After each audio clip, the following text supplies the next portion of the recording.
পুজো এলেই স্মৃতির গলিতে ঘোরাফেরা। পুজোর কটা দিন কলকাতায় থাকেন না অভিনেতা শাশ্বত চট্টোপাধ্যায়। প্রতি বছরই বেরিয়ে পড়েন ঘুরতে, তবে তার পুজোর স্মৃতিতেই আনন্দের পাশাপাশি বেদনাও আছে।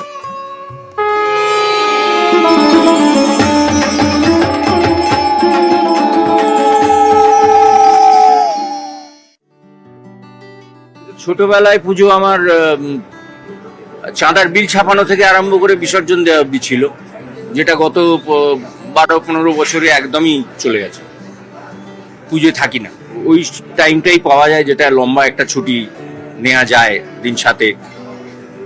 তো কাজেই আর পুজোয় কলকাতায় থেকে তো বেরোনো যায় না, কাজেই ঘরে বসে থেকে কি হবে। প্যান্ডেল হপিং আর ভালো লাগে না, কারণ একটা টাইমে ছিল আমাদের পাড়ার পুজোর সঙ্গে আমি যুক্ত ছিলাম, কিন্তু যে বছর থেকে এক বছর সেটা অষ্টমীর দিন পুড়ে যায়, তারপর থেকে আমি আর পুজোর সঙ্গে যুক্ত নই। সবকিছু তৈরি করার পরে চোখের সামনে যখন পুড়ে যায় তখন একটু খারাপ লাগে বটে।